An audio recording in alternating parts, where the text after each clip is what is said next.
Hey guys, Nathan here, Mom's Crook here today, bringing you a domination on the map Overlord. Today we'll be talking about the new PS3 patch 1.04 for Call of Duty Ghost. Pretty much just talking about the major changes that this patch has fixed or added to the game, some new features that it's added. We won't go through the whole list. I'll link you to the list below, so check that link out if you want some more info about this. I'm gonna go pretty in depth about about what they patched and what they fixed. So yeah, stability changes like multiplayer crashes. I'm not gonna say all of them. I'm just gonna say the major ones. So don't get bored about that. Anyways, today I'll be using the SA806 custom with a suppressor and a foregrip. I was testing this gun out. I kind of like it, but I'm still back to using the AK-12, which is kind of depressing after using all the assault rifles. It seems that the AK-12 and Honey Badger are pretty much the overpowered guns in this game. So anyways, before anybody starts flaming me about that, we'll leave that to another video. So yeah. Anyways, let's get started. One of the new features they added in the new patch is this Call of Duty Esports option, which allows you to download or enable the latest MLG rule sets in both online private matches and System Link. So you can let's say choose search and destroy in your private match and play the MLG rules like 7-second plant, 7-second defuse. You know what I'm talking about. All you guys that actually care about that, honestly, I don't care about that, because if you're like 30 and playing video games and you're depending on that for money, that's kind of sad. I'm just going to be honest with you. I'm not trying to be rude, but it's kind of sad. So, beside that, the stability changes. One of the major ones that I actually really care about is when you are in a private match and when it says playlist update is actually available, and you have to kind of reset the multiplayer menu to actually get the playlist update. Sometimes it would freeze there. It happened to me once, but that was only over the first double XP weekend, and now it's fixed, which is a great thing for you guys that have the next gen consoles now. So you don't have to worry about when they end double XP, you won't get frozen when it gives you the alert that there's a new playlist update ready to download. So some key changes. They somehow further spawn logic improvements. So pretty much they made the spawns further, so you'd spawn on one side, they'd spawn on the other. Honestly, it's Infinity Ward. Whenever they say this, they screw the spawns up even more, so don't get your hopes up. We know All for 3 is a great example for that. They claim to fix the spawns in that map, and still it is easy to predict spawns. They spawn behind you. It's kind of sad, honestly. So now there was a major exploit, not really a major exploit, some people knew about it. I didn't know about it personally, but there was an exploit that would allow you to the countdown timer says like 15, 14, whatever. If you wouldn't spawn in for about 15 seconds and you see some guy or a couple, the enemy team in your spawn, you could press your loadout and you'd spawn right behind them. So you'd get an easy quad kill. So maps like Strike Zone makes it easier than it is now to spawn trap them. But now that it's patched, which is a good thing, because I never had somebody use this against me. I never seen any of my clanmates even use this, because it's not really, it wasn't a well-known thing. People just screw around and find all these new things out, I guess. So that's fixed, which is really good. Anyways, they also increased the XP awards slightly for operations in earlier tier weapon challenges. So what does that mean? That means those sorry for that. Those challenges that require you to get like 40 kills with this gun, it will probably give you I'd say a couple hundred more experience points for that, which is always a good thing. And things like weapon challenges, camo challenges, attachment challenges will also give you more experience points, which is kind of good and kind of bad for everyone that has already done those challenges, so we kind of lost out on that, but oh well. They also added a leaderboard for Search and Destroy, which is kind of weird how they did not add this leaderboard at the start of when Search and Destroy was actually introduced in Call of Duty Ghost. Then again, you can't really add a leaderboard in a hotfix, because Search and Destroy was added in a hotfix, for all you guys that did not know that. Anyways, they fixed some map exploits in multiplayer and Extinction. One of them that comes to mind, I think they patched, is the one on Freight, where you could get on the side of the building and jump out of the map and shoot at people's feet. Similar to the Call of Duty World at War for the Wii glitch on Cliffside, where if you were to hop into the rock and get under the map, you could actually shoot people and kill people. It was really cheap. Well, now they fixed that on Freight, which is pretty awesome. So they also, according to Infinity Ward, they have some anti-cheat things on there. They fixed them So you might see less people running around with, honestly, you won't see any hacked lobbies anymore. You might see some hacked stats, but oh well. They also fixed some collision bugs, yada yada yada. They fixed the care package stacking exploit, which always happens in every Infinity Ward game. It's kind of funny. One major thing for you search and destroy players, they now it gives 10 times the experience points instead of 5 times. So you'll get 500 points per kill instead of 250 experience points. People that play search and rescue, though, you're gonna still stick at 250 experience points because you can respawn in that game mode infinite amount of times, and if it was 500 experience points, people would level up so fast. So some more fixes that are quite major. For all you guys that use the Griffin, which I kind of do now, I'm getting used to it. It's a really good kill streak. There was some every once in a while thing the player model would not render properly. Now they fixed that issue, which is pretty awesome. One other issue they fixed was the accuracy of the preferred weapon stat on the player stat lobby page. So you know that thing that says what's your favorite weapon? For example, mine says preferred weapon AK-12.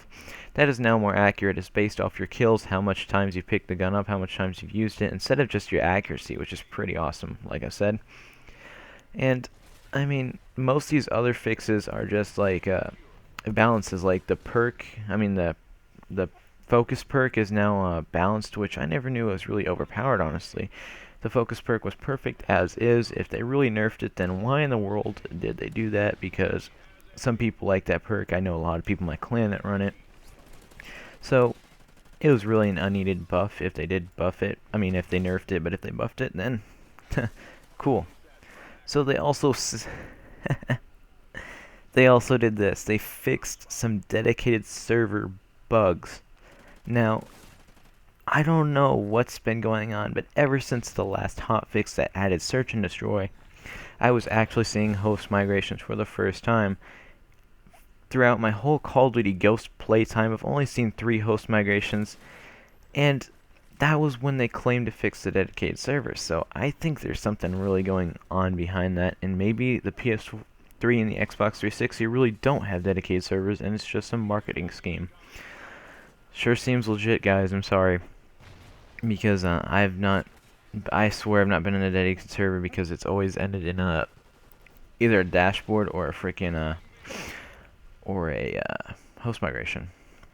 So they fixed a lot of bot issues. The bots were lagging. Now they're accurate.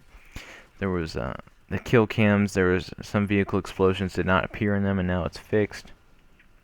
They also there's lots of things they fixed. I mean, most of these are really stupid, to be honest with you.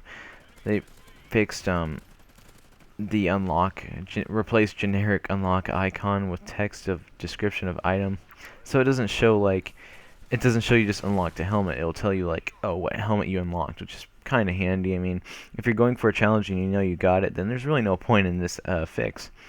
They also fixed the riot shield assist challenge. Apparently, to some people that were using the riot shield, they weren't getting the assist challenge, like, it wasn't registering as assist. So yeah, the challenge is broken, and if any of you guys recall this in Modern Warfare 3, they do the same thing, so I think this is another copy and paste game. They also fixed a rare issue where the score XP pop-up didn't appear when killing a player in squads mode, which is kind of funny because I have yet to see a person actually play squads mode. I believe that'll be more popular once the Christmas noobs roll around. And now you can actually see dog tags in search and rescue and you're spectating people. So yeah, guys, that's pretty much it. That the major fix thing. They also added a track operation helper text in the operation selection menu. So if you go to your operations and you want to keep a challenge, once you re-roll, you just press X. You press X or A on it. Xbox guys. So you guys can actually track the challenge and keep the challenge even if you re-roll your challenges about 5 times. So if you want to get that chrome barrel ghillie suit, then you can easily do that. So yeah, guys, it's pretty much it with the patch update. If you guys want to see more of that, just look at the link in the description below. And for the time being, I'm going to be talking about another Let's Play topic. So for our Let's Play series, the topic today is TCK. What is TTK? Well, it is the time to kill. In this game, it is like you have constant hardcore mode. I honestly do not like it, and it's something we all have to adjust to because it was like this in Modern Warfare 2. People are used to Call of Duty World at War, which took about 4 or 5 shots to kill, and then when we went to Modern Warfare 2, everybody was complaining about the fast killing time. And that's kind of what's happening now. We went from Black Ops 2, which obviously, as you guys know, it took about 5 to 6 shots to kill, and now it takes 2 to 3 at any range with an assault rifle. I have two, I have pros on this thing and cons. The pros, easy way to get kill streaks, but also the cons actually outweigh the pros in this game, or, the TCK. The cons of it, if there is lag compensation, you get shot around the corner, there's absolutely no way you're going to survive that. So, lag compensation, as in every Call of Duty, it is present, because without lag compensation, you would have to aim in front of people, similar to Call of Duty on the Wii, back in the good old CoD 4 days, and also on games like CoD 4 and World at War on the PS3 and Xbox. You actually had to aim a little in front of people. And if you notice, those games really didn't have the shooting around corners because there wasn't much lag compensation. But in this game there is, and the time to kill actually is, it is a major factor when it comes to lag compensation, because if you run around a corner, good luck, good luck outrunning those bullets. Those bullets have somehow the ability to curve, so they will just turn around and, get you. It's so stupid. But the time to kill, most of the assault rifles, they kill in about 1/5 of a second, so that's an easy 2-3 shot kill. Most of the SMGs also kill in the same amount of time. I have a weapon stat thing pulled up right now, and most of them are in the .2 ranges. When you go to the snipers, obviously that's a one-shot, one kill, so I don't know, majority of the time on the snipers it's just one-shot, one kill, so it's a second, it's a flat-out second kill time. And, yeah, that's pretty much it. So I hope you guys enjoyed this gameplay / commentary. The patch notes, I'll put them in the description like I said. And the time to kill let's play thing, I don't know if this is really considered a let's talk commentary.